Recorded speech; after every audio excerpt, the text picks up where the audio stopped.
the altar's hunger. When the flames erupted from our Day of the Dead altar, I knew we had committed an unforgivable sin against those no longer with us. The memory still sends shivers down my spine even 15 years later. My name is Isabella Vega, and I grew up in a small town called Tepoztlan in Morelos, Mexico, before moving to Arizona with my family as a teenager. I've carried this story with me, this warning, across borders and through years. It's time I shared it with you. In Tepoztlan, November 1st is a beautiful occasion. Unlike the commercialized Halloween celebrations in the United States, our Day of the Dead, Dia de los Muertos, is a time of genuine connection with our ancestors. The veil between worlds thins, allowing our deceased loved ones to visit to eat the food we've prepared for them, to check on us, and to embrace us in spirit. In my hometown, it's customary for children to venture out after dark, carrying chilacayotas, carved squashes with candles inside, or skull figures made from reeds. They go from door to door asking for calaverita, similar to trick-or-treating but deeply rooted in our traditions. Neighbors open their gates usually with baskets full of candy or fruit. Families gather at the doorsteps to give treats to children, often lighting bonfires in the street and preparing sweet ponche de leche or bitter orange punch to offer to parents waiting for their children. Our house at that time was in the Santo Domingo neighborhood. The entrance had a small courtyard with a few steps leading up to the main house. Living near the hills meant we kept cats to chase away rodents and insects. At that time, we had 2 small sibling cats that would become crucial characters in this story. Upon entering the house, there was a living dining room where my mother would set up large tables covered with our ofrenda, our offering to the dead. She typically prepared pozole, rice pudding, sweet potato candy, and green mole. Her method was to separate portions of the food for the altar while reserving the rest for our family dinner. My mother was particularly meticulous about the altar. Since she didn't have photographs of all our deceased relatives, she would use tall Campeche wax candles, writing the names of our departed family members on each one. These personalized candles stood as proxies for those whose faces had faded from physical memory, but remained vivid in our hearts. What made that year different, you might ask? Let me tell you about the night when I learned the most important lesson about respecting the dead. It was November 1st, 2008. My mother had prepared a large pot of pozole for the family members who would arrive for dinner. But that year, more guests arrived than expected. The pozole reserved for dinner quickly ran out, yet there were still hungry relatives waiting to be served. Concerned about her duties as a host, my mother did something she had never done before. She took plates from the ofrenda and served from there. She took both pozole and rice pudding from the altar meant for our ancestors. No one said anything, I recall, running my fingers through my hair as I remember. We probably didn't even think it was an issue, but it seems others disagreed. I didn't realize then that this simple action would trigger a chain of increasingly disturbing events.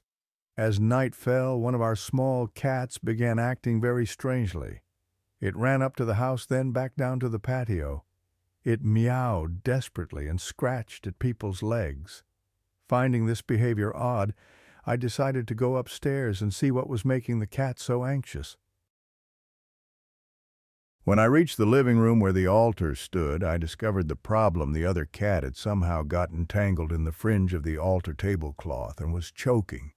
In its desperation, it pulled at the cloth more, becoming increasingly entangled, choking itself further with each struggle. I ran over and tried to free it, I recall, remembering the panic. But the more I tried, the more entangled it became, the tighter the noose around its neck grew. I had to shout for my cousins to bring scissors so I could cut that part of the tablecloth. What was strange was that although we had used this type of tablecloth in our home for years, nothing like this had ever happened before. Furthermore, the spaces between the knots in the fringe were not large enough for a cat's head to fit through. Think of the fringe on a rebozo shawl, I explained to my American friends. There are gaps, yes, but not large enough for a cat's head. Once freed, the poor animal shot up to the roof, and neither cat came back down for the rest of the night. My cousins and I returned to the patio, still unsettled by what had just happened. But we continued eating and chatting normally. Less than 15 minutes later, one of my uncles shouted, "Fire! Fire!" The ofrenda was burning.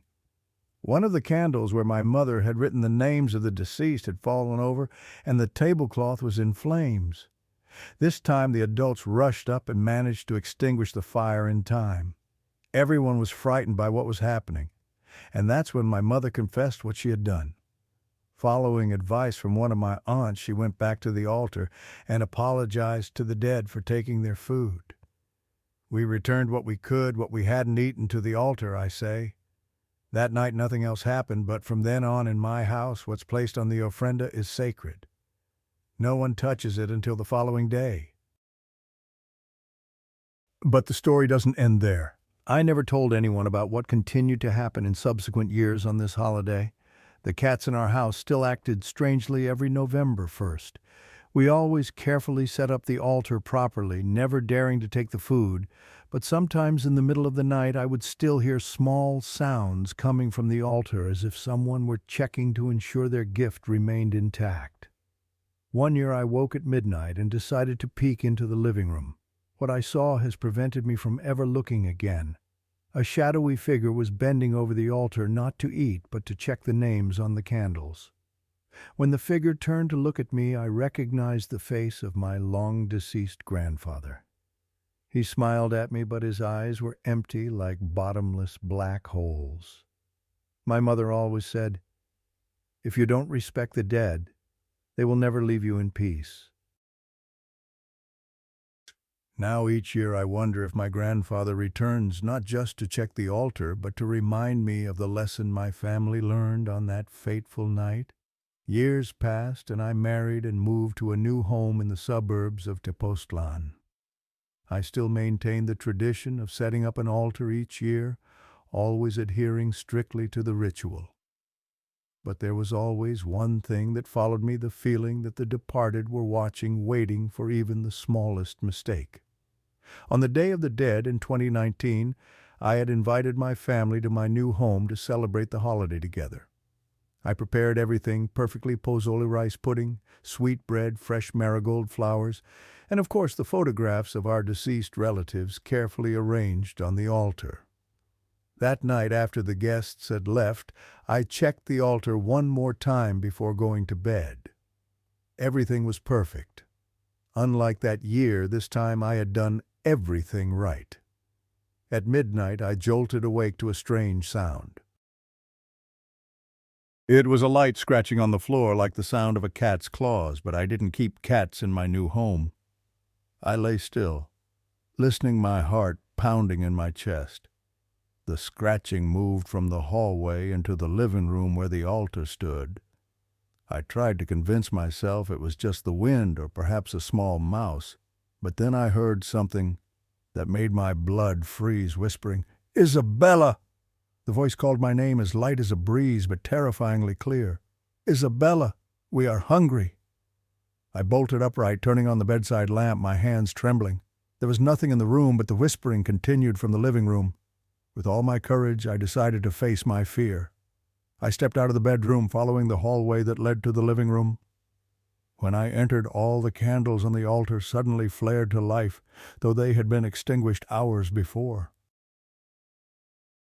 In the flickering light, I clearly saw a figure standing beside the altar, not my grandfather this time, but a small child I didn't recognize. "Who's there?" I asked, my voice shaking. The child turned around. Its face wasn't human, but a small skull with vibrant decorations like those on sugar skulls for Day of the Dead celebrations. It looked at me, no eyes in those dark sockets, but I could feel its gaze piercing my soul. "We are hungry," the child said, its voice like wind through bones. "She took our food, we never forget." I immediately understood what the child was referring to. "But that was many years ago," I said. "We returned it and apologized. We never did it again." The child tilted its head as if considering my words. "But the debt remains unpaid," it said. "Things were taken that were never returned." I felt fear rising. "What can I do to repay the debt?" I asked. The child pointed to the altar. "Each year we return to find what belongs to us. Each year we seek justice." "But I've done everything right," I protested. "I've put out flowers, food candles, photos." "It's not about what's here," the child said, "but about what was taken, time, memories, existence." As it spoke these final words, the child began to dissolve like smoke, but before disappearing completely, it reached out, leaving something on the altar. I approached and saw it was a small piece of paper, yellowed as if centuries old. On it was a name I didn't recognize, and a date November 1st, 1908, exactly 100 years before the incident occurred. When I picked up the paper, all the candles suddenly extinguished, leaving me in complete darkness. And from the darkness, I heard children's giggles, not one but many, as if an invisible group of children were playing around the altar, waiting for food they had never received. The next morning I visited the local cemetery and found an old grave with the name from the paper, a child who had died in 1908 during an epidemic. No family, no one to remember, no one to set up an altar. And I understood that sometimes the souls who visit aren't our relatives, but those who have been forgotten, those desperately seeking recognition, a meal, and a moment of being remembered.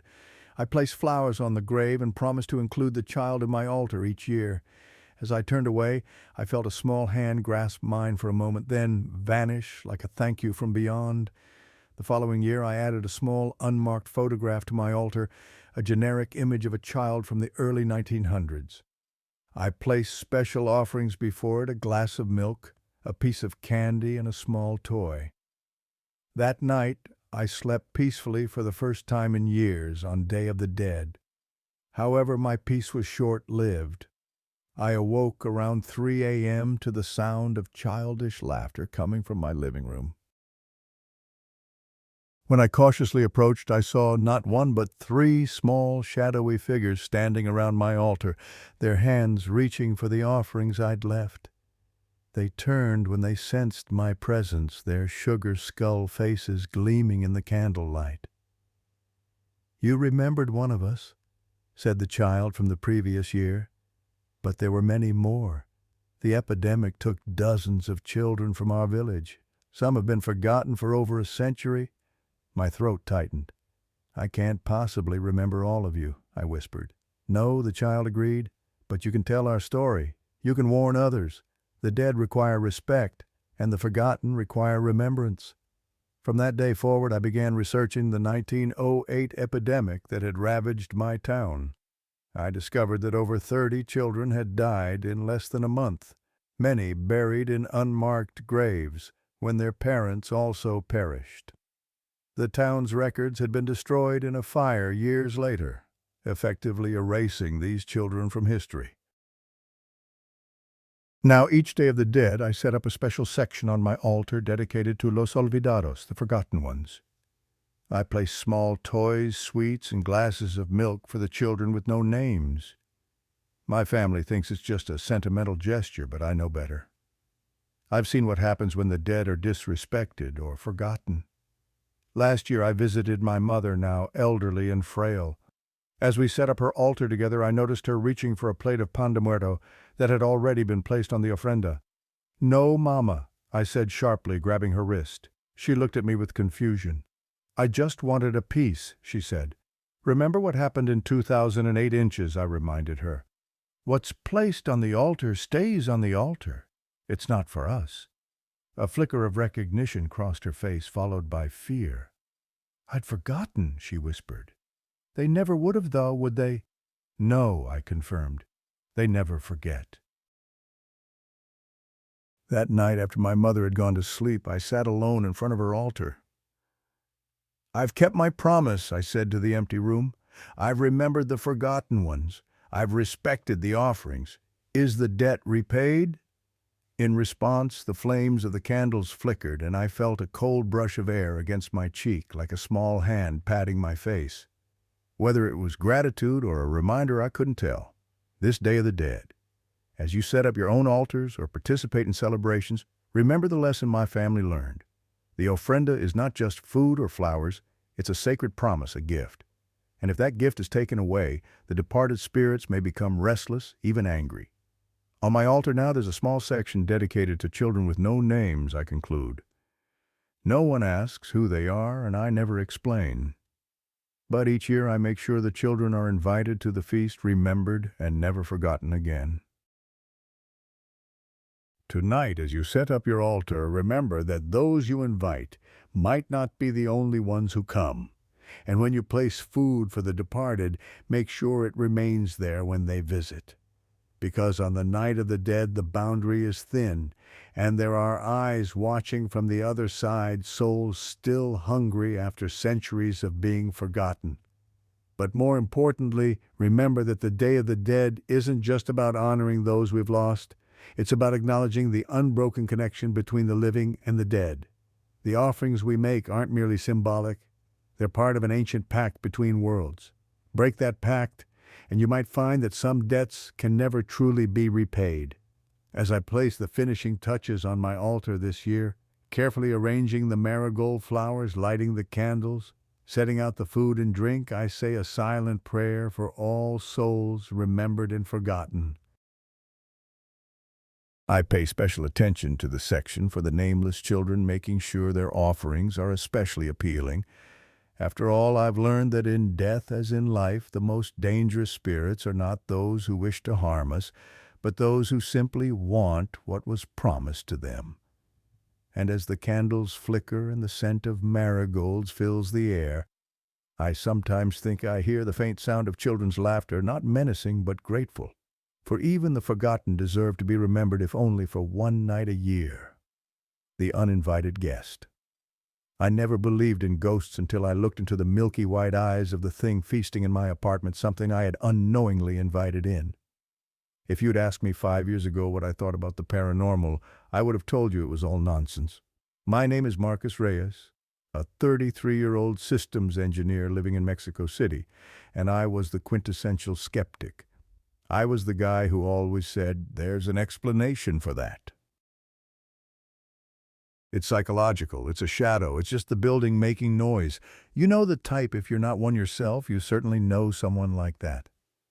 But I'll also tell you something else. After what happened on Day of the Dead night, in my apartment, I never again claimed that everything has a rational explanation. I rented a beautiful old apartment in downtown Mexico City, one of those grand old buildings that was once a single enormous house, the kind with a central courtyard that was later divided and subdivided until each person had their own mini apartment. Wooden floors, heavy antique doors that weigh a ton, high ceilings, and large windows facing the street. It was a charming place, truly, but also noisy and old. At night, every sound seemed amplified. I ended up there because it was cheap at the time. I basically took it as an emergency solution when I simultaneously lost my roommate and my job, and I stayed because it grew on me. Most tenants had left during the pandemic, so the rent was half price, an opportunity I couldn't pass up. Eventually, I got used to the buses passing by, the sound of heels when the upstairs neighbors walked around, even the fights from the couple in 2B who screamed about breaking up every night, but never did. I'm clarifying this because it's important for everything I'm about to tell you. I spent my first Day of the Dead alone there. I'd never spent one alone before. Why is that significant, you might wonder? I'd always celebrated it with my mother because my father died when I was 16, and since then it had become something of an emotional obligation. Not the kind where your mother gets angry if you don't show up, but the kind where it feels wrong not to participate. It was what we did in our family. My mother would buy pan de muerto, make coffee, hang papo picado, colorful paper banners, light candles, and most importantly, display the photographs. My father and his framed grandparents from both sides, and even an uncle I never met, but who should still be remembered, as my mother would say. But that year was during the pandemic, you know.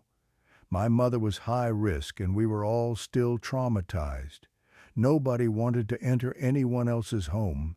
Everything was disinfected with alcohol. Leaving food at the doorstep was as close as we got to visiting. So I told her I'd better not come, that I'd video call her instead. That's why it was my first Day of the Dead alone. Because of this, I wasn't planning on making an altar or anything. For me, honestly, it was just another Monday. But as evening approached, I started feeling strange, not sad, but empty somehow. I suppose anyone who spent their first important holiday alone will understand. That kind of silence you don't like. So I thought, well, I'll put something up, even if just symbolic. I didn't give it much thought. It wasn't a matter of tradition or respect or anything like that. It was more automatic, like when you do something because you've seen it all your life and you're just repeating the pattern. I took the low table I had in the living room, pushed it against the wall, spread a clean napkin as a tablecloth, and placed a small votive candle I had on it. I went to the kitchen, poured some coffee into a cup, heated up some quesadillas left over from the night before, and grabbed a sweet roll I'd bought that morning. I placed it all there. But here's the important part I emphasize when telling this story. I didn't put any photographs. I had pictures of my dad and grandparents, but only on my phone.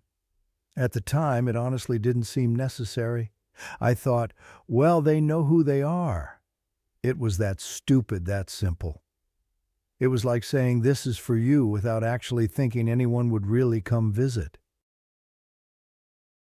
Another thing that might be important, I didn't put out any flowers either.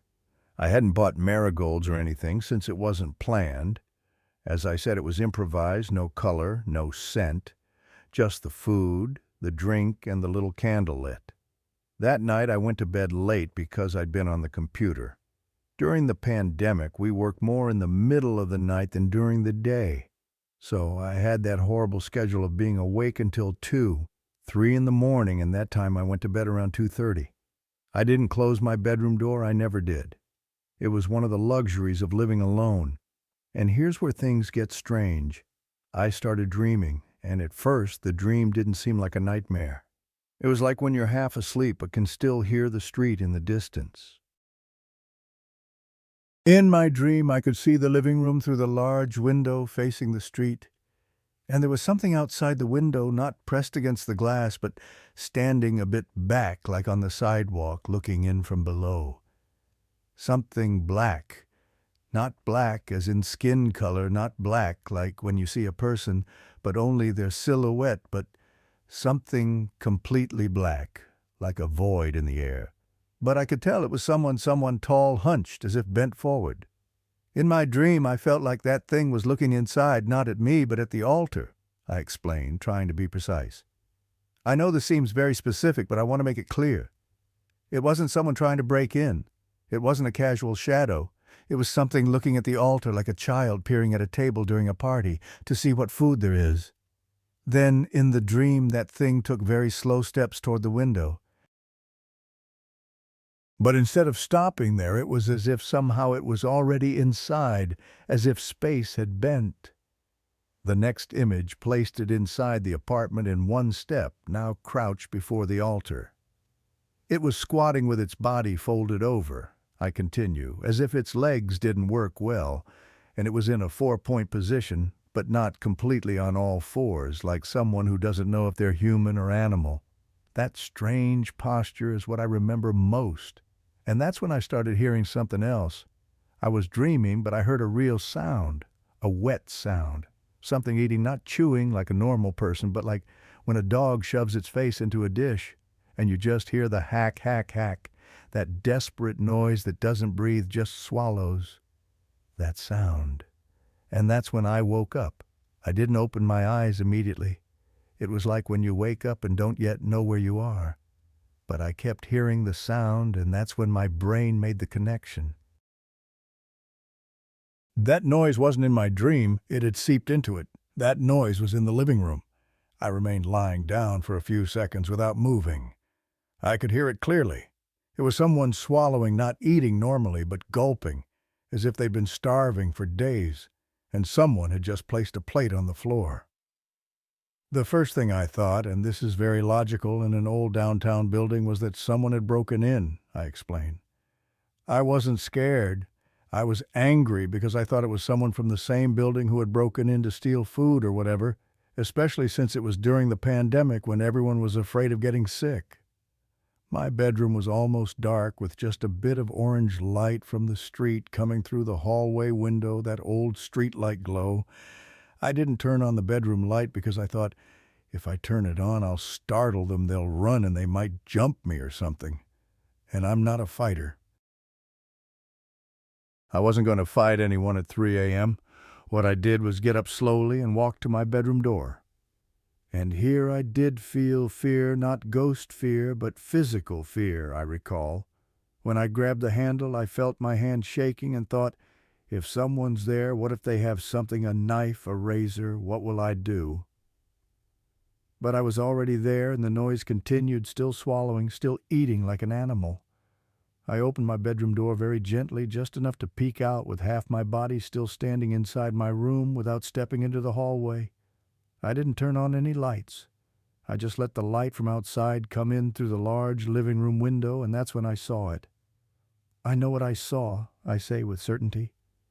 It was in front of the altar, my improvised altar that wasn't really an altar at all. And it was crouched, like hunched over itself, with its back kind of humped, its legs bent strangely almost backward, as if it didn't know how to position itself. It had its hands on the low table and was stuffing food into its mouth, not grabbing with fingers and bringing it to its mouth, but pushing it in like smearing the quesadillas on its face. I say face, but the truth is I can't say what I saw had a normal face.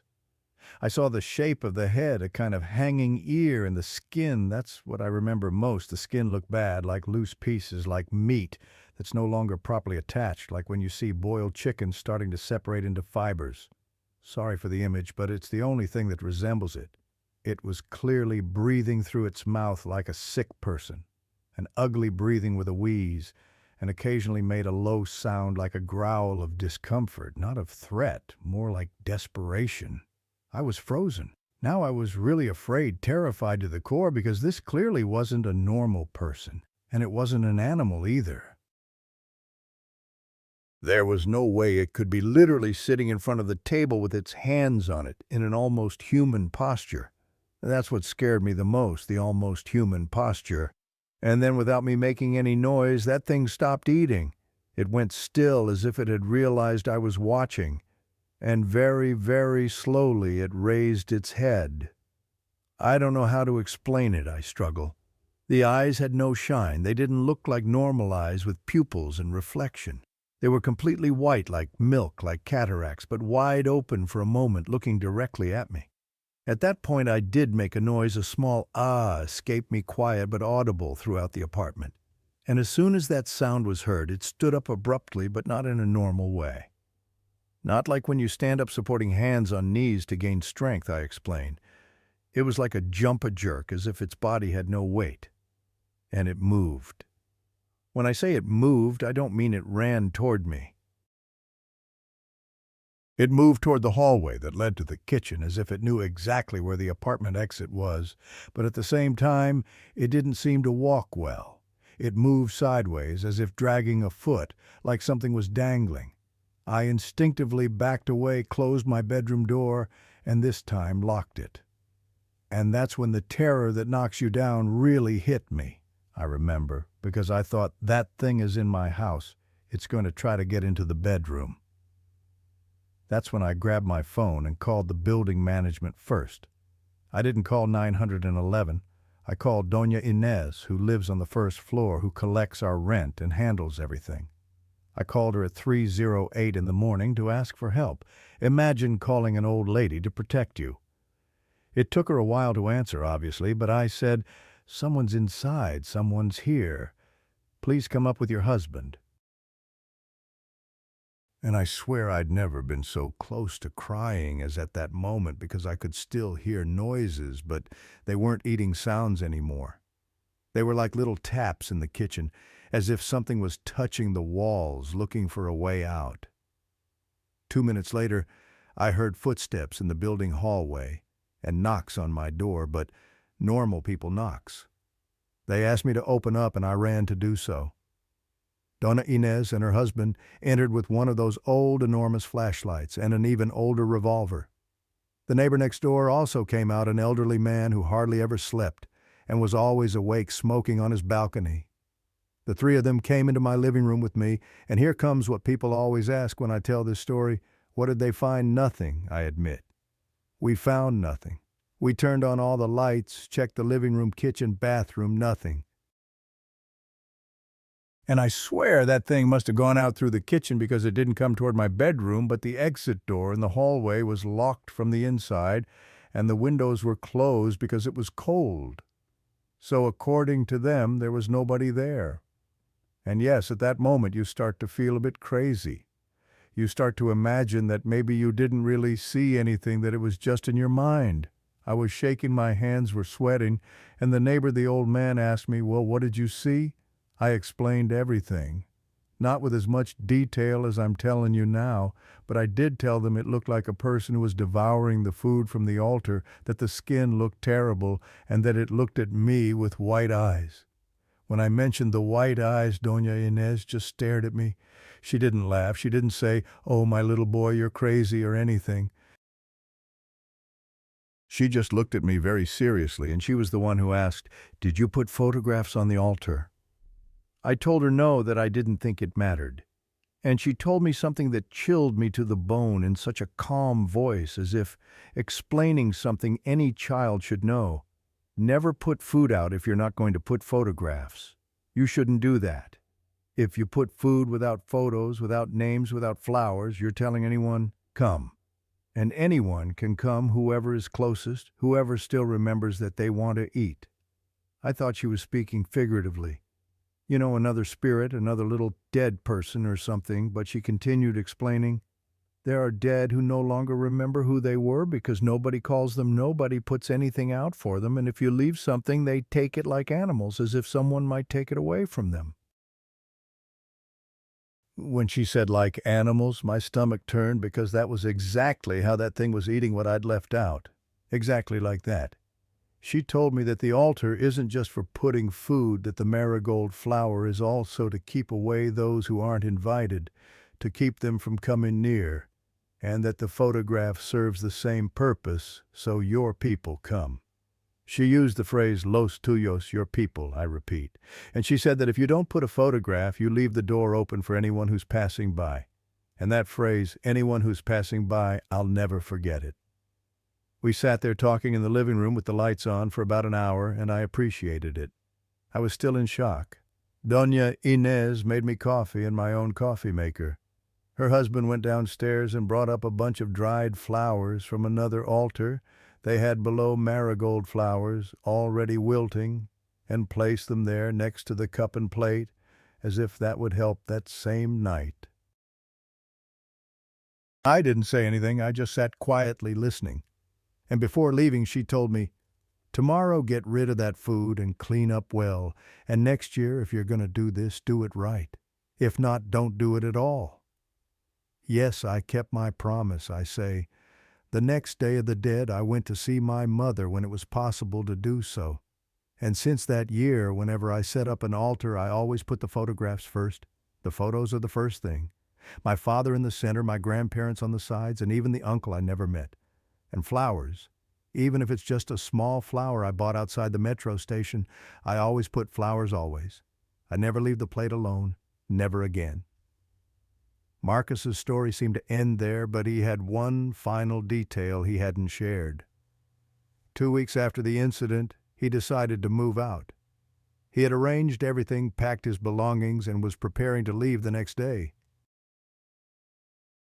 On his last night in the apartment, Marcus stayed awake, sitting on the sofa with all the lights on, a strong whiskey in hand. He didn't want to sleep, didn't want to risk another dream or waking to strange sounds. But sometimes exhaustion conquers even fear. Marcus dozed off on the sofa and woke at exactly 3:08 a.m., the precise time he had called Doña Inez 2 weeks earlier. The first thing he noticed was that the lights were off. Every bulb in the apartment that he had turned on was now off. This was impossible. Lights don't turn themselves off. And there hadn't been a power outage because he could see the street light shining through the window. Marcus felt something cold against his neck, not a breath, but the absence of any warmth, like a void in the air. He couldn't move, couldn't speak, could only stare straight ahead. And there, standing in the middle of the room, was the thing not hunched over now, but standing straight taller than he had imagined, with arms that were unnaturally long. It didn't move toward him, just stood there, its head tilted as if wondering why he was still there. In that terrifying moment, Marcus heard a voice not from the thing's mouth, but from everywhere in the room, as if the air itself was speaking. "I was so hungry." The voice whispered, the sound dry like dead leaves rustling. "I was so hungry for a very long time." Marcus felt he couldn't breathe. He forced himself with all his might to say, I'm sorry." The thing tilted its head in a different direction as if considering. "Next year," the voice whispered, "remember me." Then, as if by lightning, the lights came back on and the thing was gone. Marcus gasped for breath, jumped off the couch, and ran out of the apartment right then, taking nothing with him. He waited in the building lobby until dawn, then returned with Doña Inés to collect his belongings. When he told her what had happened, she just shook her head sadly. "There are those who aren't remembered," she said. "They've been forgotten for so long they don't remember who they are anymore. They only know they're hungry. And now it knows about you." Marcus moved to a different city the very next day. He even changed careers, starting work in a completely different field. But every year on the Night of the Dead, alongside the altar for his family, he places a separate plate of food, a glass of water, a candle, and a blank piece of paper. No name, no image. An invitation to the thing he accidentally summoned from somewhere beyond the boundary. He never looks out the window after sunset on that day. He doesn't want to know if something is looking in. But every morning on November 2nd, the plate of food and glass of water are always empty. For years, Marcus tried to convince himself it was just a strange hallucination, a product of isolation during the pandemic, perhaps a waking dream. He read about sleep paralysis and convinced himself that's what had happened until last year. "I was setting up my annual altar," Marcus explains, his voice dropping to almost a whisper, "and I noticed something strange about the blank piece of paper I always leave out.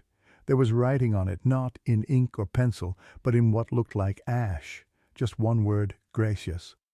This year, Marcus has been researching ancient Mexican beliefs about the forgotten dead. The Aztecs believed that souls could die a second death if completely forgotten by the living. These souls, neither accepted by Mictlan, the underworld, nor remembered by the living, wandered the boundary between worlds, eternally hungry, eternally lost.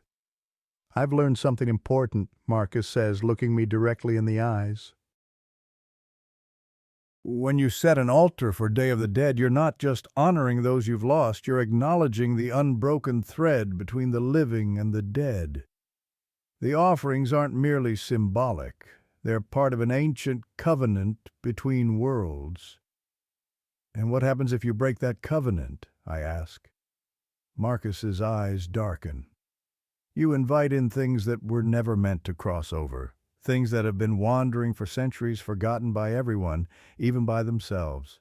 Things that remember only one thing, hunger. If you're planning to set up a Day of the Dead altar this year, remember Marcus's warning. Put the photographs first. Place the marigold flowers to guide your loved ones and protect against those who weren't invited.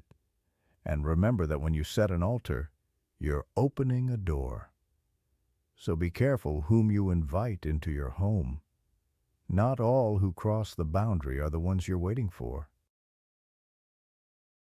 And there are souls that have been wandering for a very, very long time, souls that no longer remember who they are, only that they are very hungry.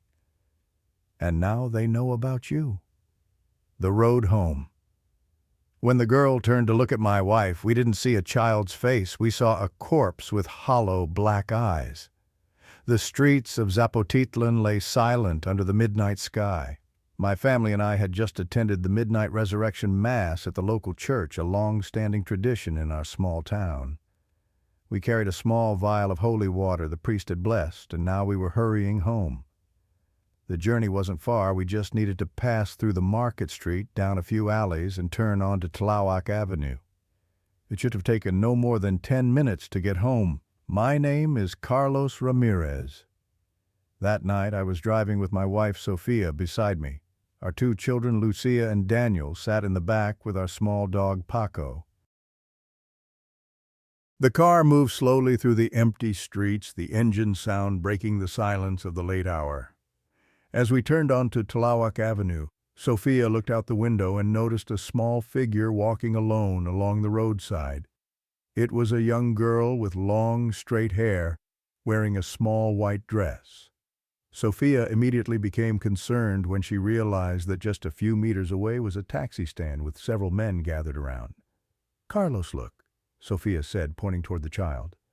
"That little girl is walking all alone. Do you think she might be lost from her parents?" I glanced in the direction Sophia was pointing. "I don't know, but she's heading straight for the taxi stand." Sophia felt uneasy. "I'm not comfortable letting her walk alone like this. Let's take her home, my love." I nodded and turned the car around as quickly as possible. Only seconds had passed, but when we looked again, the girl had walked much farther than seemed possible. We caught up to her, stopped the car right in front of her, and the girl stopped walking. "Sweetheart, it's too late for you to be out alone," Sophia said gently. "Where do you live?" The girl kept her head down, then slowly raised her hand and pointed toward the market street. Sophia felt a strange unease seeing how the girl wouldn't raise her face. "Come here, honey," Sophia said. "We'll take you home." As soon as we approached the girl, Paco began barking incessantly, desperately, as if both terrified and ready to attack. Lucia and Daniel opened the door for the girl to get in, but Lucia had to hold Paco tightly because he wouldn't stop trying to lunge at the girl. Throughout the journey, the girl didn't say a word. Every time we asked her which way we should go, she would only raise her hand to point, making a mumbling sound as if asking us to continue. 5 minutes passed, and we still hadn't reached where she wanted to go. Sophia became increasingly worried, especially because Paco wouldn't stop barking. "Honey," she said, "come over here to me because this dog might bite you. I don't understand what's wrong with him. He's not usually like this." I pulled over so the girl could move to the front seat. Sophia moved over to make room, and Paco still couldn't calm down.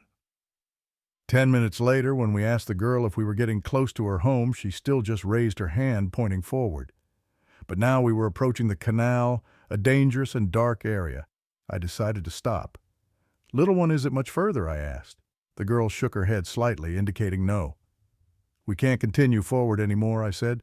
"I'll have to let you out here." The girl shook her head again, more forcefully this time. Paco barked frantically. Lucia and Daniel began to feel very anxious. Sophia turned to open the door, and that's when the girl turned to look at her. When she revealed her face, Sophia saw what she described as a gray face with black, lifeless eyes, skin dry as if dead, as if they had been carrying a corpse in the car. The car erupted in screams. Paco lunged at the girl, but the girl didn't move. Sophia grabbed the bottle of holy water and sprinkled it toward the girl. Immediately, the girl laughed and exited the car. I quickly turned the car around and sped away. The girl was no longer there, no longer visible through the rearview mirror. We only heard many dogs barking in the distance. The drive home usually took 10 minutes, but we made it in 5, crying, screaming, praying with the parents, trying to reassure the children, although they themselves were as frightened as they'd ever been. When we got home, we practically bathed ourselves in holy water, prayed together, and all slept in the same bed, including Paco. The family spent months not sleeping well, with fear visible on their faces whenever they remembered what had happened. A year passed, and the Ramirez family tried to forget that terrifying story. They never drove through the area near the canal after dark, and the following Easter they decided to attend the daytime service instead of the midnight mass. But one day, when Carlos was having coffee with an old friend at a local cafe, the friend told him a story he had heard from his grandfather. About 30 years ago, a little girl was traveling with her grandfather on a small bus. They got off at the highway lane. When they opened the door, the girl jumped out and a truck hit her, killing her instantly. It was a well-known story among the longtime neighbors in that area because many people had seen the girl lying on the road. All those hours they had to wait to take her away, all the hours the grandfather cried next to his granddaughter's body. Carlos felt a chill down his spine as he heard this story. He described the girl his family had encountered that night, and his friend turned pale. "Many people say they've seen her," the friend whispered. "Always near the canal, always late at night, and always looking for a family to ride with." Carlos returned home with a new fear, but also with an uncontainable curiosity. He began to research more about the girl's story. He spoke with elderly community members, searched for information at the local library, and even visited the area near the canal, but only during the day under the blazing sun. He discovered that the girl's name was Maria Elena Fuentes. She was only 8 years old when the accident happened. She was on her way to her grandmother's house, and her grandfather, who had been with her on that fateful day, never forgave himself for her death. He spent the rest of his life searching for the truck driver who had fled the scene of the accident and was never caught. Carlos found an old photograph of Maria Elena in the records of the local newspaper that reported the accident. A smiling face, long black hair, and big round eyes before she became the ghost haunting that road.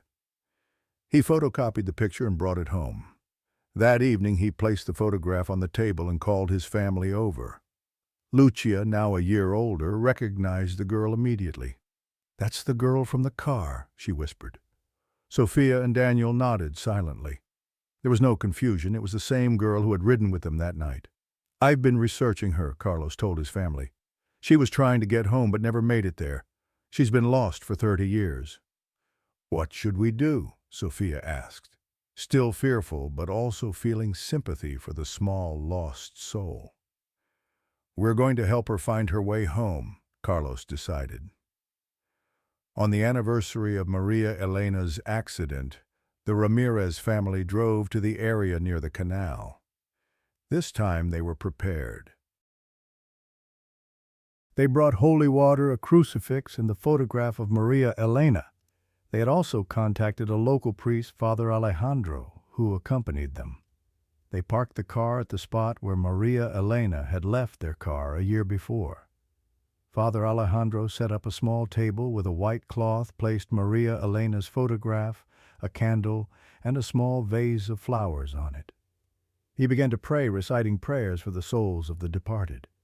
As the clock struck midnight, a cold wind blew through, making the candle flicker but not extinguish. Paco began to whimper but didn't bark as he had before.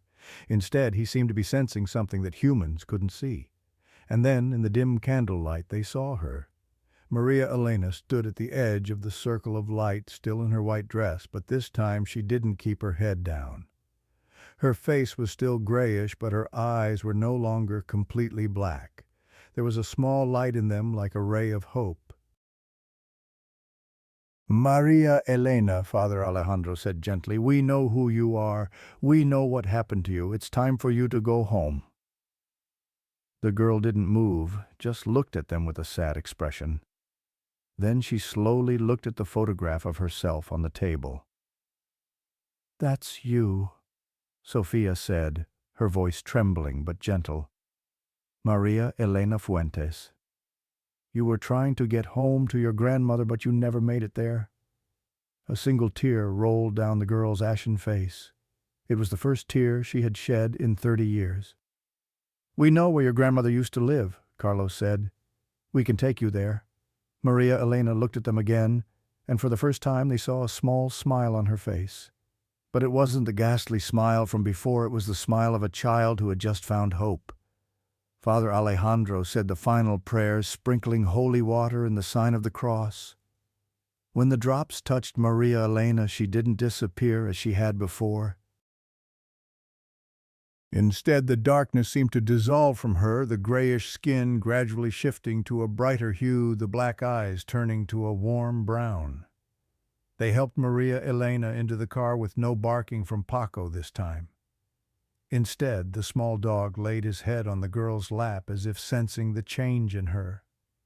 They drove to the address. Carlos had found the old house of Maria Elena's grandmother. The house now belonged to another family, but as they stopped in front of it, Maria Elena looked out the window and smiled. A warm light seemed to emanate from the house, a light that only she could see. "Abuela," she whispered the first words they had heard her speak. Maria Elena turned back to look at them, her eyes full of gratitude. Then, like a thin mist in the morning sunlight, she began to fade away.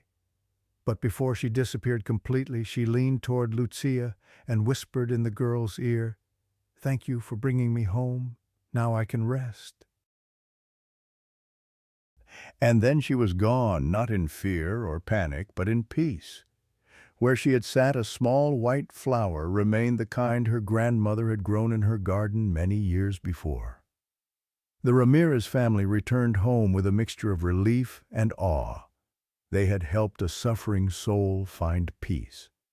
But their story didn't end there. A week later, Carlos happened to read an article in the local newspaper.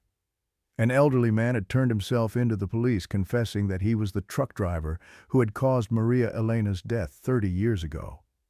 He said he could no longer bear the guilt after a small girl had appeared in his dreams, forgave him, and told him she had found her way home. But what chilled Carlos's spine was when he read further in the article. The truck driver had lived in a house near the canal exactly where his family had first encountered Maria Elena. The girl hadn't only been seeking her way home, she had also been seeking the man who had caused her death to forgive him. When Carlos shared this discovery with his family, Sophia felt a strange sense of purpose. "Perhaps that's why she appeared to us," she said. "She needed someone to help her complete her journey, both to her grandmother's house and to find peace by forgiving the man who killed her." For the next year, the Ramirez family couldn't forget Maria Elena. On the Day of the Dead, they set up a special altar with her photograph flowers and candles. They placed her favorite candy information they had gathered from elderly neighbors who had known her, and a small doll similar to one she had carried everywhere when alive. That night, Carlos dreamed of Maria Elena. Not the gray-faced ghost with black eyes, but a normal, happy little girl playing in a sunlit garden with an elderly woman he assumed was her grandmother. In the dream, Maria Elena looked at him, waved, and said, "Gracias, Señor Ramirez. I'm home now." The dream left Carlos with a sense of completion, a feeling that their connection with Maria Elena had served its purpose. She had found her way home, and they had been the instruments of her peace. However, their experience with the supernatural wasn't over.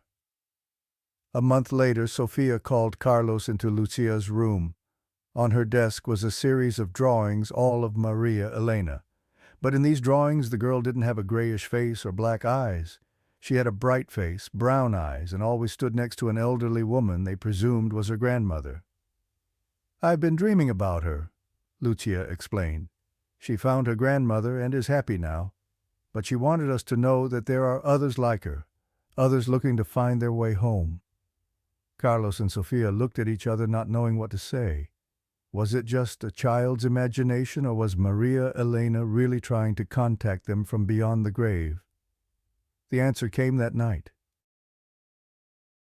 As they drove down a quiet street, the whole family saw a small boy standing by the road wearing old-fashioned school clothes, looking at them with hopeful eyes.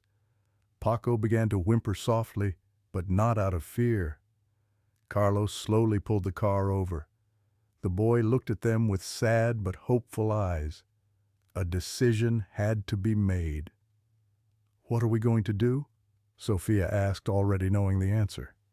"We're going to take him home," Carlos said, with Lucia and Daniel nodding in agreement from the back seat. As Carlos opened the car door for the boy, he realized that their family had found a new purpose, helping lost souls find their way home. They didn't know how many souls like Maria Elena and this boy were waiting, but they knew they couldn't turn away.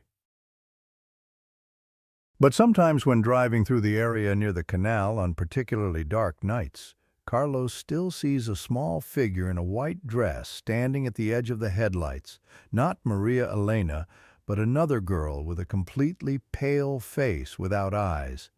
And whenever he sees that girl, he knows that not all souls want to be saved. Some souls just want company in their eternal darkness. As Carlos stops the car that night, the figure approaches moving with that same unnatural gait that still haunts his nightmares. But this time, as the headlights illuminate the approaching form, he realizes with horror that it's not a child at all. The white dress is actually a shroud, and what appeared to be a child from a distance is actually crawling on all fours, its head twisted at an impossible angle to look up at them. Carlos locks the doors and speeds away the sound of scratching fingers on the car's roof, following them for several seconds before fading. That night he gathers his family and tells them, "We will continue to help lost souls, but we must be careful. Not all wandering spirits are like Maria Elena. Some are something else entirely." In the small town of Zapotitlan, the Ramirez family became known as Los Guias, the guides. People would come to them with stories of encounters with lost souls seeking advice or help. And sometimes late at night, when the boundary between worlds grows thin, Carlos and his family would drive the quiet roads looking for those who needed guidance home. But they always carried holy water, always brought Paco with them. And they never ever stopped for figures that crawled rather than walked, no matter how pitiful their cries might sound in the dark of night. Because in the world of the wandering dead, not all souls seek peace. Some seek only to lure the living into joining them in their endless wandering. And if you're ever driving on a quiet road late at night and see a small figure asking for a ride, remember the story of the Ramirez family. Before you stop, look carefully at how the figure moves, at whether its feet touch the ground, and most importantly, at its eyes. Because the dead can always recognize the living, but the living don't always recognize the dead until it's too late. What followed me home? I woke up to find a woman sitting on my chest, eyes black as pit's teeth, rotting her hands, caressing my face. The October air was crisp as I scrolled through my phone, stopping at photos of Day of the Dead altars my friends had been posting. Marigold flowers, colorful sugar skulls, and candles filled my feed. I sighed and set the phone down. My name is Emilia Vega, a 23-year-old university student in Mexico City. And tomorrow, November 2nd, I would have to visit the cemetery with my mother, a family tradition I couldn't refuse. It wasn't that I didn't respect our traditions. There was just something about cemeteries that always made me uncomfortable. The silence, the feeling of being watched, it sent shivers down my spine. "Amelia, you're coming with me to visit your grandparents tomorrow," my mother called from the kitchen as if reading my thoughts. "We'll go early to decorate the graves before the crowds arrive." "Yes, Mom," I replied, unable to hide the reluctance in my voice. The following morning I stood before the mirror brushing my damp hair after a shower. My mother knocked on the door and entered carrying a scarf. "Don't forget to cover your head properly," she instructed. "You just bathed and you'll catch a chill." I rolled my eyes. "Mom, I'm not a child anymore." "Just do as I say," she insisted. "There are things you don't understand about this day." Reluctantly, I wrapped the scarf around my head and we set off for the cemetery. San Miguel Cemetery was vast, with old stone tombs and mausoleums interspersed with more modern graves. On this day it was filled with marigold flowers, small candles, and families decorating the graves of their loved ones. The sweet scent of marigold flowers and copal incense mingled in the air, creating a sweet and mysterious aroma. As I stepped out of the car, a piercing pain shot through my temples. The pain was so sudden and intense that I had to stop, my hands clutching my head. "It hurts, Mom," I groaned. "My head is killing me." My mother turned to me, her look of concern quickly turning to reproach. "I told you to cover your head properly. See what happens." She took a larger scarf from her bag and wrapped it tightly around my head, covering my ears and neck. Strangely, the moment the scarf was secured, the pain vanished completely. "Better now, right?" she said, her voice knowing. "Keep it like that until we leave." I nodded, surprised but relieved. We continued through the cemetery, placing fresh flowers and lighting candles on the graves of my grandparents, aunts, and uncles. I had no further issues during our time there. The day passed normally until night fell. I was sitting on my bed flipping through a book when I felt a sudden wave of drowsiness. The clock showed 10:30 p.m., much earlier than my usual bedtime. But I couldn't fight it. My eyes grew heavy and I fell asleep just minutes later. The dream came immediately. In the dream, I saw my family, my mother, father, brother, and me being attacked by shadowy figures. The shadows had no distinct shape, just like dark smoke moving with purpose. They struck us not with fists or weapons, but with their presence, each touch drawing away a portion of life energy. I woke with a start, heart-pounding sweat soaking my nightgown. The room was quiet with only moonlight filtering through the curtains. The clock read 3:17 a.m. "Just a nightmare," I whispered to myself, trying to calm my racing heart. I took a sip of water from the glass on my nightstand and tried to go back to sleep. The next morning I told my mother about the nightmare. She looked concerned but said it was just a bad dream.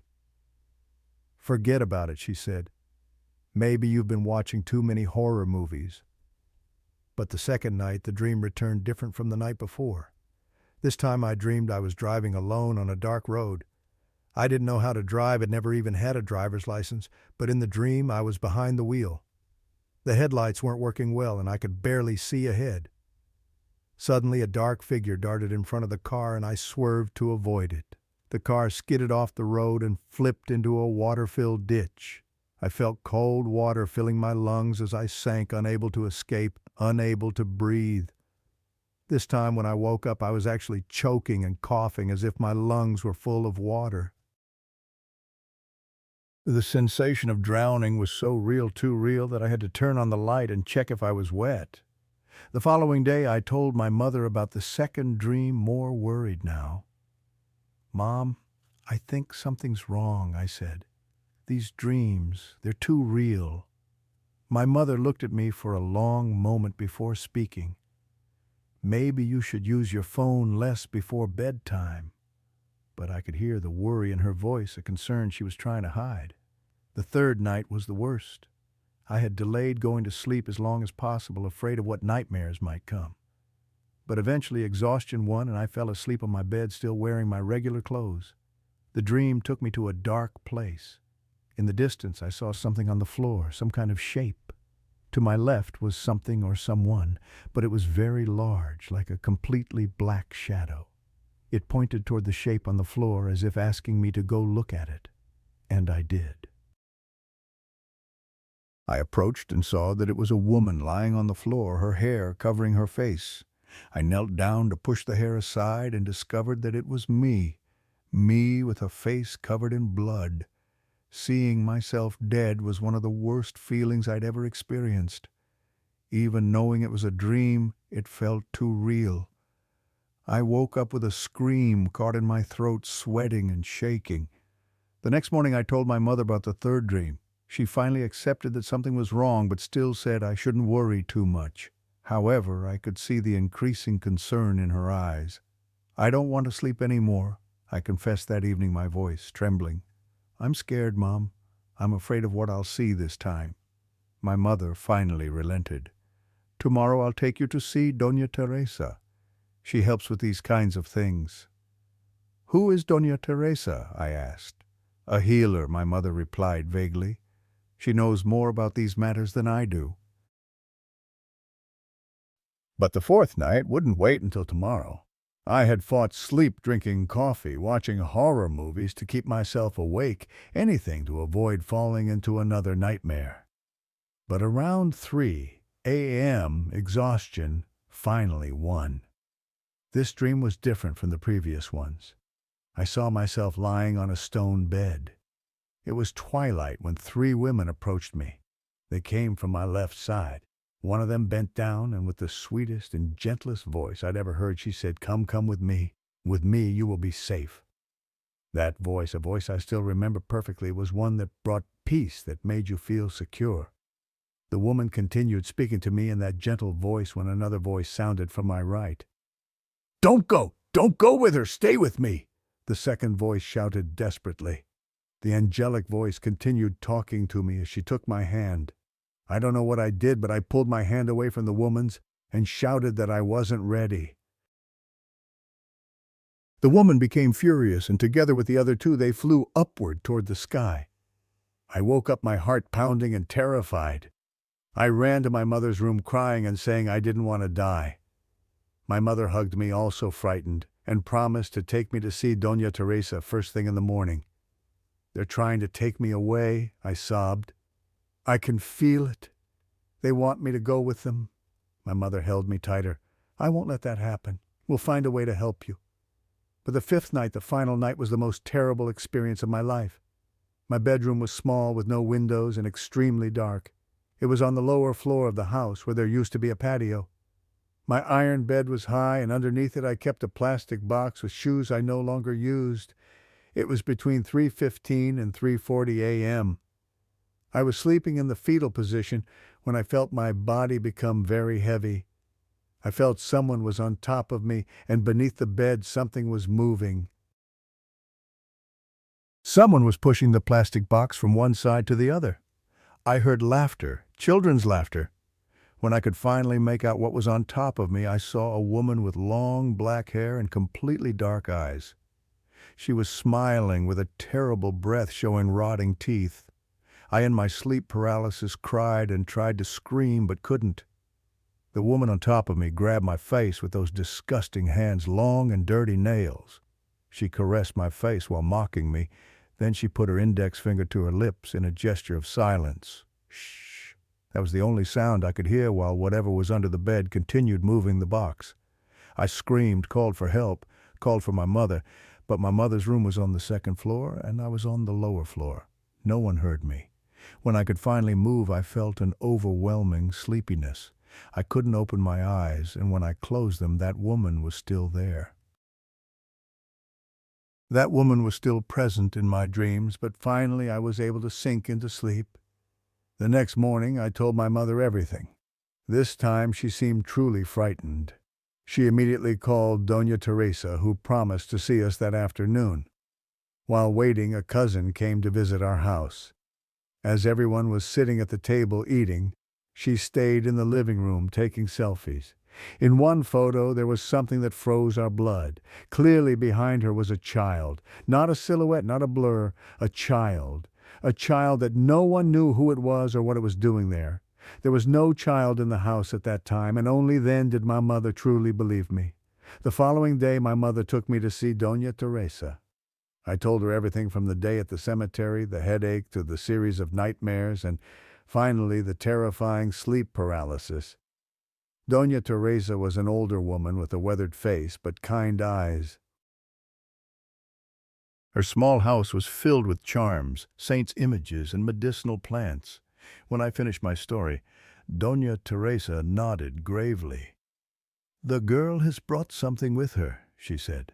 "Something not good, something that is draining her energy and causing these nightmares." When she saw the photo of my cousin, Doña Teresa confirmed that there was an entity in the house, a powerful one. "It is strong," she said. "It will not rest until it gets what it wants."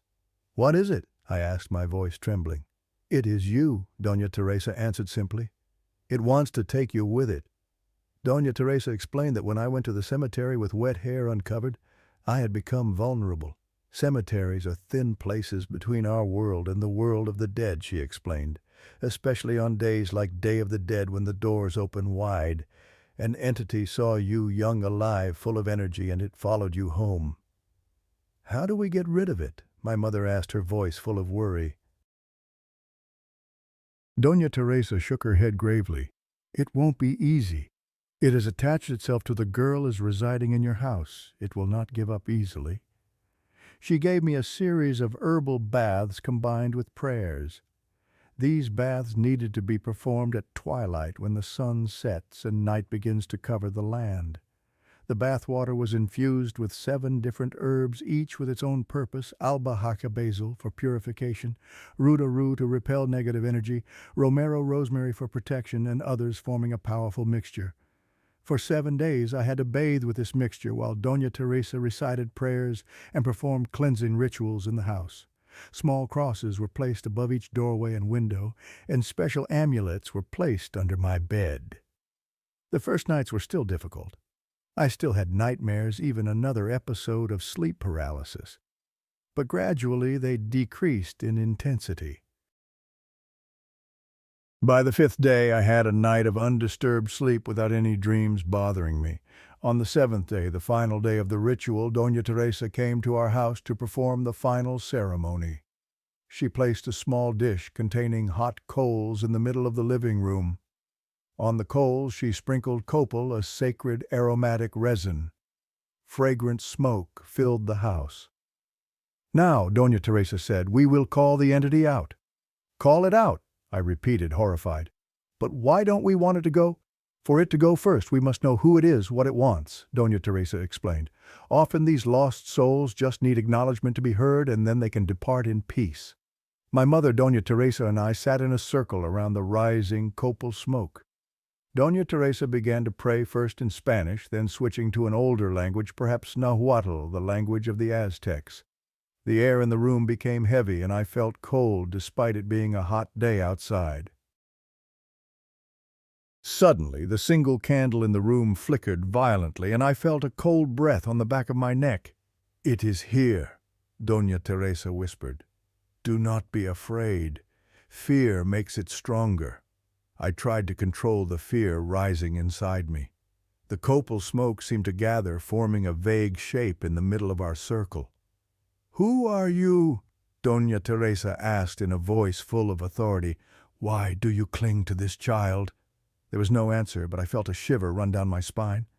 Doña Teresa continued, "You do not belong here. Your time is past. Find the light and leave this child in peace."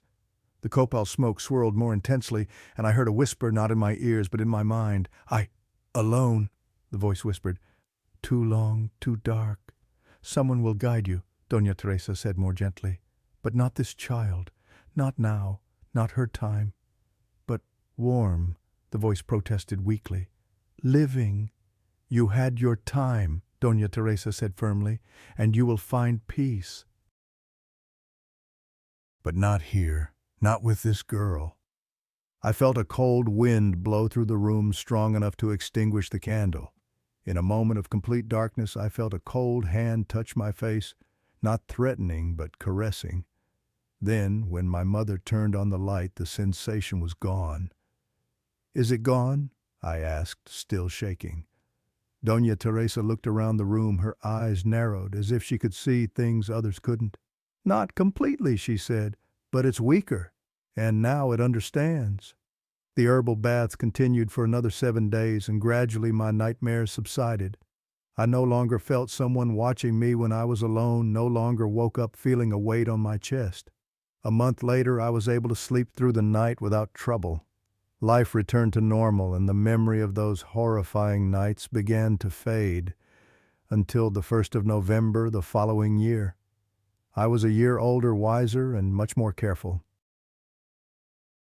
When my mother suggested visiting the cemetery, I prepared thoroughly head-covered holy water carried, and an amulet Doña Teresa had given me. At the cemetery, everything went smoothly. No headache, no strange feelings. I even enjoyed the beauty of the decorated graves and the peaceful atmosphere. That night, as I prepared for bed, I performed all the preventive measures Doña Teresa had taught me. I placed a glass of holy water beside my bed, sprinkled a bit of salt under my pillow, and recited a protective prayer before turning off the light. Around midnight, I was awakened by a strange sensation. Not fear, not the feeling of someone watching, but a sense of familiarity, as if an old friend had returned. I opened my eyes and saw a shadowy figure standing at the foot of my bed, not the black-haired, black-eyed woman from the nightmare last year, but something smaller and more ethereal, like a child. "Who are you?" I asked, surprised that I didn't feel afraid. The shape didn't answer, just tilted its head as if studying me. Then it reached out a hand as if wanting to touch me. Instinctively, I backed away. "Don't be afraid," a child's voice echoed in my mind.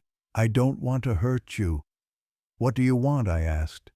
"Remember," the voice answered simply. "Want to be remembered." And then I understood. This entity wasn't the malevolent one from last year.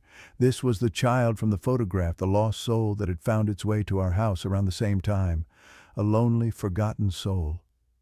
"Why are you here?" I asked. "Why did you come to me?" "You saw me," the voice whispered. "No one has seen me for a very long time." I remembered what Doña Teresa had said, sometimes lost souls just need acknowledgement to be heard. "How can I help you?" I asked. "A place on your altar," the voice replied. "A candle, a prayer, that's all." I felt a surge of compassion.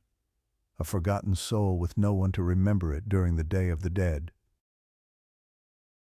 "What's your name?" I asked. The shadowy figure faded as if running out of energy.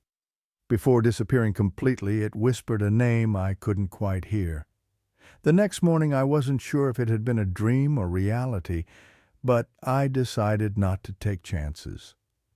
On my family's altar, alongside photos of grandparents and other departed family members, I placed a small, nameless candle. "For those who have no one to remember them," I said as I lit it. My mother looked at the candle strangely. "What are you doing, daughter?" "Sometimes people just need to be remembered," I answered simply. That night when the whole house was asleep, I felt a presence in my room. Not threatening, but a warm gratitude. And on the small table next to my bed, where I had placed a marigold flower, the petals trembled slightly as if someone had just touched them. The experience changed me. I continued my studies in anthropology with a newfound interest in death rituals across cultures. I learned that many ancient civilizations believed in helping lost souls find their way home. The Egyptians had their Book of the Dead, the Tibetans their Bardo Thodol, and my own Mexican ancestors had elaborate rituals to guide the souls of the departed. But I also learned something else. Not all spirits want peace. Some want vengeance, some want to remain in our world, and some simply don't know what they want anymore. Last Day of the Dead. 5 years after my first encounter, I set up my altar as usual with a special section for los sin nombre, those without names. I placed small toys, sweets, and candles for the forgotten children. As I lit the last candle, I felt a familiar cold breeze through the room. Looking up, I saw not one, but 3 small, shadowy figures standing before my altar. Their faces were indistinct, but I could feel their gratitude. "You remembered us," a chorus of small voices whispered in my mind. "I did," I answered, "and I will continue to do so." They seemed satisfied with this promise and began to fade, but as they disappeared I noticed something else, a taller shadow in the corner of my room, a shadow with the outline of a woman with long hair. My blood froze. "You're not welcome here," I said, my voice shaking. "I've protected myself against you." The shadow didn't move or speak, but I could feel its anger, its hunger. Then slowly it extended a long, thin arm, pointing not at me, but at the altar at the section for the nameless children, and I understood its silent message. By inviting the children, I had unknowingly extended an invitation to it as well. That night I called Doña Teresa, now elderly, but still practicing her arts.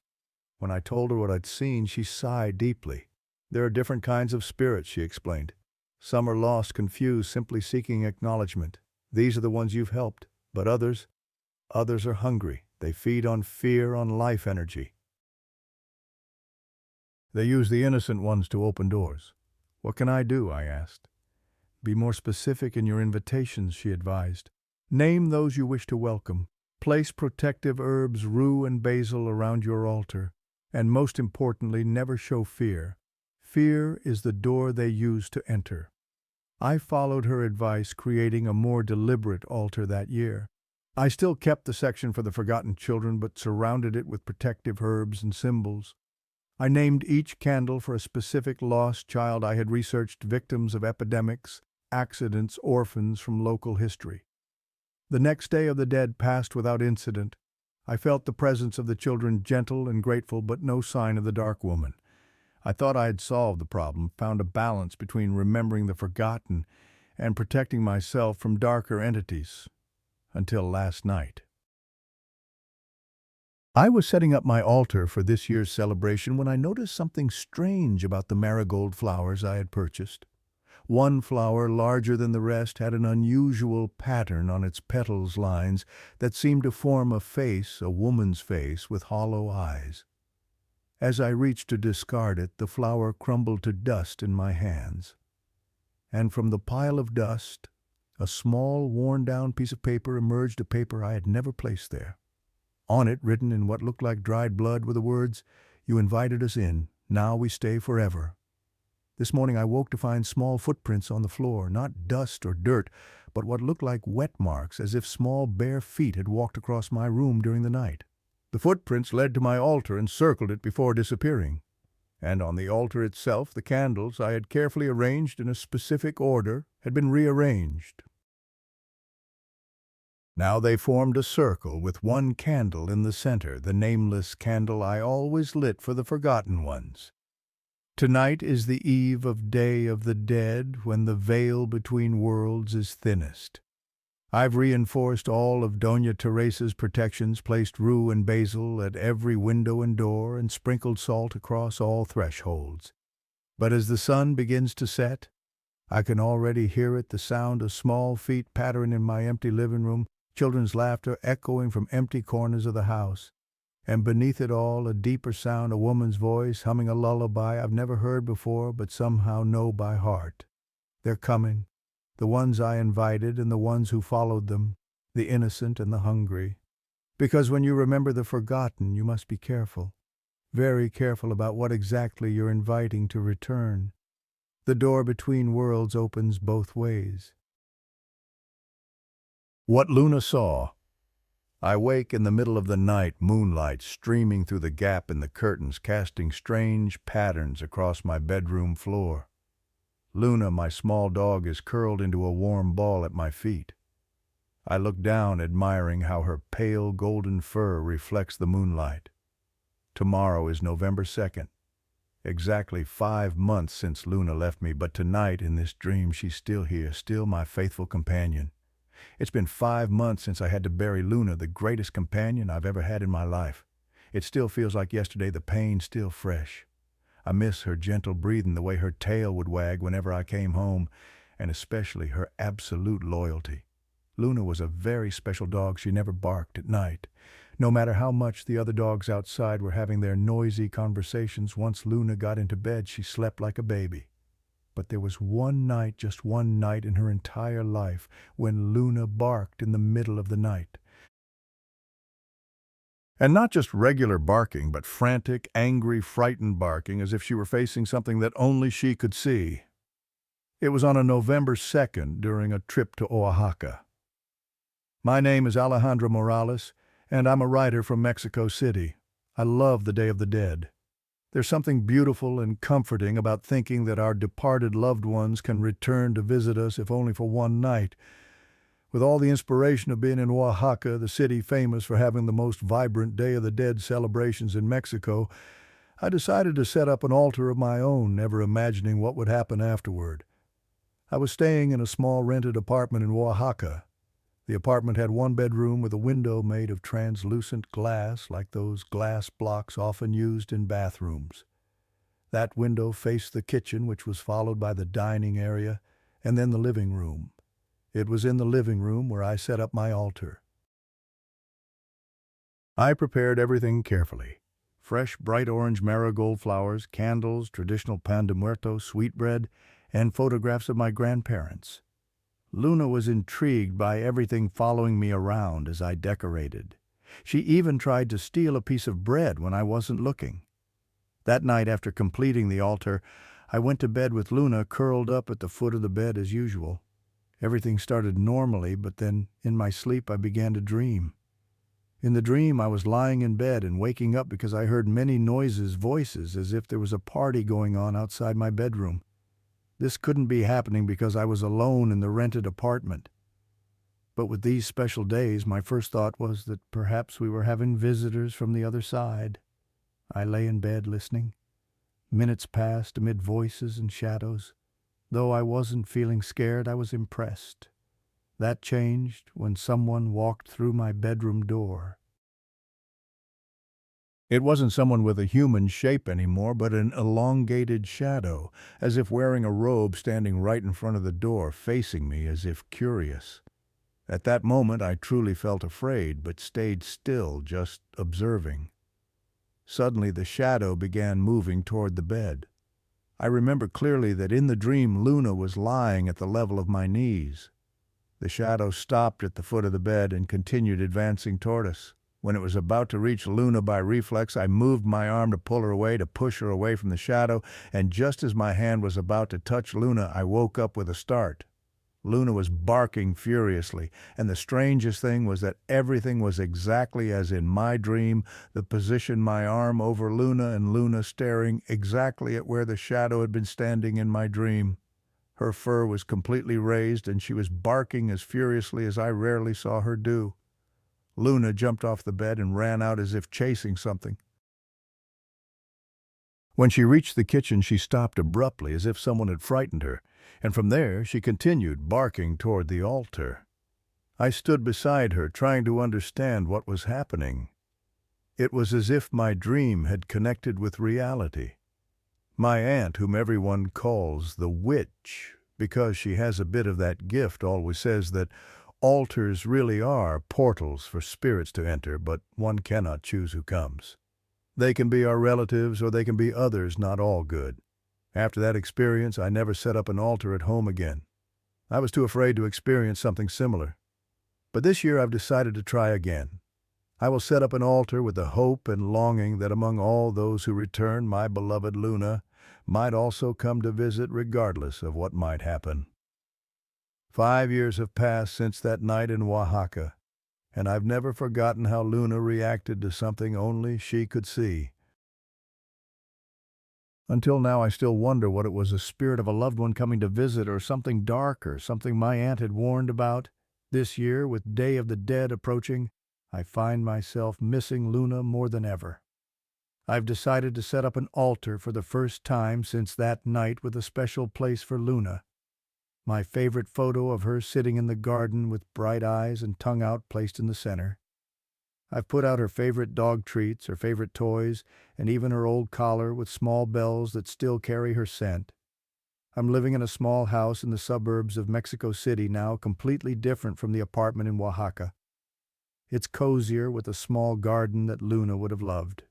I wonder if dog souls return during Day of the Dead are the souls we expect only human, or can all the creatures we've loved cross that thin boundary too? On November 1st, I complete the altar. It's beautiful, if I may say so myself, full of orange and yellow marigold flowers, dancing candlelight, and photographs of departed loved ones with Luna at the center. I've even placed a small piece of grilled chicken, Luna's favorite, on a small plate in front of her picture. As night falls, I feel both excited and anxious. Part of me hopes to sense Luna's presence, to know that she's still there somehow. Another part remembers her frantic barking and the shadow in my dream. I decide not to set traps, no cameras, no recordings, no attempts to catch any supernatural phenomena. If Luna visits, I want it to be a private reunion, not invaded by technology. Around 11 p.m. I feel sleepy. I drink a small shot of tequila as a toast, place it on the altar, and go to bed with a small blanket that Luna used to lie on placed next to my pillow. I start dreaming almost immediately. In the dream, I find myself in the living room, sitting on the sofa facing the altar. Candlelight creates dancing shadows on the walls, and the scent of marigold flowers fills the air. There's another scent, too. The smell of damp fur and earth, Luna's distinctive odor after playing in the garden on a wet day. Luna, I call softly in the dream, both hopeful and afraid. There's no answer, but I hear a small jingling sound like the bells on Luna's collar when she moved. The sound comes from the direction of the altar. I look and notice a slight movement. The piece of chicken I'd placed for Luna is gone, and the collar with bells has moved, no longer lying flat on the table, but as if someone had just picked it up and put it back down. "Luna, sweetheart, is that you?" I whisper. A soft whine sounds from near the altar, the sound Luna would make when she was excited but trying to be quiet. My heart races. I want to move to get closer, but feel as if I'm frozen in place. Not out of fear, but because the moment seems so fragile, as if any movement might break the spell. Then I see it. Not actual Luna, not with her golden fur and bright brown eyes, but a ghostly version of her. It's like a shadow, but brighter, like moonlight shining through a luna made of water. She's sitting beside the altar head, tilted to one side in her characteristic way when curious about something. She's not looking at me. She's staring at her own photograph on the altar as if trying to understand. "Luna," I say, my voice breaking, "you've come home." The Luna-like shadow turns its head to look at me. There are no bright brown eyes. I remember just two lighter areas on the hazy face. But somehow I know she's looking at me, recognizing me. She stands up, tail beginning to wag slowly. Not the excited tail wagging Luna would do when I came home after a long day, but a gentle, cautious wag, like when she wasn't sure about something. "It's okay," I say. "This is your home. You're always welcome here." Luna's shadow begins to move toward me, each step seeming careful, as if walking on thin ice. As she approaches, the air in the room grows cooler, but not in an unpleasant way. It's a gentle coolness, like when you step into shade on a hot day. When Luna or her spirit reaches a few steps from me, she stops. Her tail is wagging more strongly now, and I could swear there's a happy look in the shadowy form. She makes a weak sound, not a bark, but the happy whine she would make when excited. She looks from me to the altar, then back at me as if trying to communicate something. I'm not sure what she wants to say, but I feel a deep sense of gratitude, as if she's thanking me for remembering her, for creating a space for her to return. "I miss you, Luna," I whisper, tears running down my cheeks. "I miss you every day." Luna's shadow moves closer, and I feel a light sensation like soft fur touching my hand. Not a physical feeling really, but more like the memory of a feeling, like when you recall the sensation of sunlight on your skin or the feeling of water as you dip your toes in a stream. I wake up with tears on my pillow, but they're not entirely sad tears. There's a bittersweet joy in knowing that somehow, someway Luna had visited. The piece of chicken on the altar is gone, though I know that could have been anything, mice, insects, my own sleepwalking perhaps, but I prefer to believe it was Luna enjoying one last treat from me. As I prepare my coffee that morning, I notice something on the small garden table outside my kitchen window. A single paw print, too large for any neighborhood cat, pressed into the soft soil of my potted plant. A sign, perhaps, that Luna had not just visited my dreams. I decide to keep the altar up for the full traditional 9 days of the celebration. Each night I place a fresh treat for Luna, and each morning it's gone. It becomes a comforting ritual, a way to maintain a connection across the boundary that had taken her from me. On the 9th night I have another dream. Luna is there again, but this time she seems more solid, more present. She's lying on the foot of my bed just as she used to. When I reach out to pet her, I can almost feel her fur beneath my fingers. "I have to go now," Luna seems to say, though not in words. It's more a feeling and understanding between us. "I know," I reply, tears forming. "But will you come back next year?" Luna's tail thumps against the bed, once, twice her way of saying yes. She stands, stretches in that peculiar way dogs do, and jumps down from the bed. Instead of walking to the door, though, she walks toward the wall and through it, disappearing like morning mist in sunshine. I wake feeling both sad and profoundly peaceful. The altar candles have all burned out and the marigold petals are beginning to fall. It's time to dismantle the altar, to close the door between worlds for another year. As I'm carefully putting away Luna's collar, I notice something caught in the bells, a single golden hair too long to be mine, exactly the color Luna's fur had been. I place it carefully in a small glass locket that I will wear around my neck, a physical reminder of our spiritual connection.